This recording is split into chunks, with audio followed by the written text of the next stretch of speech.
అండి అందరికీ నమస్తే. ఎలా ఉన్నారు? బాగున్నారా? నేనైతే బాగున్నాను. ఈరోజు వచ్చేసి బీట్రూట్ కర్రీ రెసిపీ ఎలా చేయాలన్నది మీకు వీడియో పెడుతున్నానండి. బీట్రూట్ చాలా హెల్దీ ఐటము.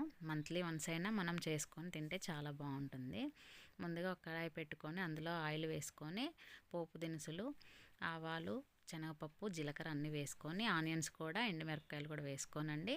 బాగా వేగిన తర్వాత అందులో కొద్దిగా పసుపు వేసుకొని కొద్దిగా మగ్గిపోయిన తర్వాత మనం బీట్రూట్ ముక్కలు ఏదైతే ఉన్నాయో చిన్నగా సన్నగా కట్ చేసి పెట్టుకున్న బీట్రూట్ వేసి బాగా కలుపుకోవాలండి. కలిపి మూత పెట్టి మగ్గనివ్వాలి.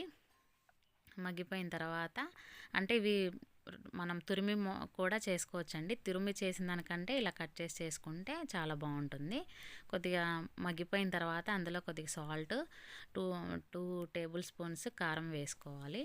కారం వేసుకున్న తర్వాత కొద్దిగా మగ్గిన తర్వాత పచ్చి కొబ్బరి లేదా ఎండు కొబ్బరి కంటే కూడా పచ్చి కొబ్బరి చాలా బాగుంటుందండి. నేను ఒక చిప్ప మందం కొబ్బరి అంటే నేను తీసుకుంది దాదాపుగా 1 కిలో ఉంటుందన్నమాట బీట్రూట్.